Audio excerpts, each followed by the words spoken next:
Kita tidak bisa memilih ingin menjadi anak dari siapa, tapi kita bisa menentukan bagaimana kelak peran kita sebagai orang tua. Masa depan anak ada di tangan kita sebagai orang tua dan pendidik pertamanya. Tak hanya sekedar punya anak, tapi tahu betul bagaimana bersikap manusiawi pada mereka. Dalam situasi pandemi seperti ini, di Indonesia, Kementerian PPA mencatat ada 3.928 kasus kekerasan anak sejak Januari hingga 17 Juli 2020. 55% dari data tersebut merupakan kekerasan seksual. Rentang usia korban kekerasan anak yakni 13 hingga 17 tahun. Ditambah lagi, saat ini anak dan teknologi memiliki hubungan yang semakin dekat. Anak dapat mengakses berbagai informasi yang beredar secara bebas di internet. Ketidakseimbangan pengetahuan internet yang dimiliki anak dan orang tua menyebabkan rendahnya monitoring dan pengawasan terhadap aktivitas anak di internet. Hal ini secara tidak langsung menyebabkan anak rentan menjadi korban kekerasan dan eksploitasi di media sosial. Pengasuhan anak di keluarga tidak hanya tugas seorang ibu, tetapi juga ayah. Anak korban kekerasan tidak hanya memiliki bekas luka pada tubuhnya, namun juga luka emosional, perilaku menyimpang, dan penurunan fungsi otak. Beberapa efek kekerasan pada anak diantaranya: yang pertama, emosi.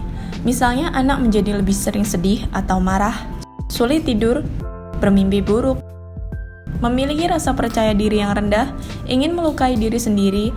Mereka juga menjadi sulit berinteraksi dengan orang lain dan cenderung melakukan tindakan yang berbahaya. Yang kedua, penurunan fungsi otak. Efek kekerasan pada anak juga dapat memengaruhi struktur dan perkembangan otak, hingga terjadi penurunan fungsi otak di bagian tertentu. Yang ketiga, tidak mudah mempercayai orang lain. Anak korban kekerasan merasakan pengalaman buruk dalam hal penyalahgunaan, rasa percaya, dan rasa keamanan. Yang keempat, sulit mempertahankan hubungan pribadi.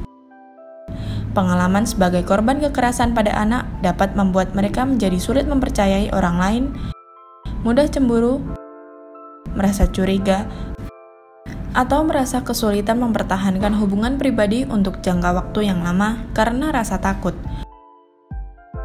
Selanjutnya, memiliki resiko gangguan kesehatan yang lebih tinggi. Efek kekerasan pada anak juga dapat mempengaruhi kesehatan dan tumbuh kembang anak. Beberapa penanganan dan pencegahan kekerasan terhadap anak menurut UNICEF. Yang pertama, mendukung orang tua, pengasuh, dan keluarga. Strategi ini berupaya penuh dalam mendukung orang tua, pengasuh, dan keluarga dalam penyediaan informasi pendidikan dan pengetahuan mengenai parenting skill. Yang kedua, membantu anak-anak dan remaja mengelola resiko dan tantangan. Yang ketiga, merubah sikap dan norma sosial yang mendorong kekerasan dan diskriminasi. Yang keempat, mempromosikan dan memberikan layanan dukungan untuk anak-anak. Yang kelima, menerapkan hukum dan kebijakan yang melindungi anak.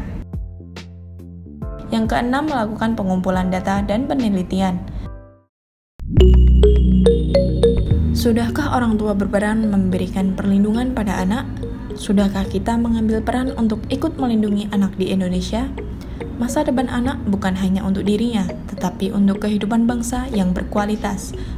Kalau bukan kita, siapa lagi?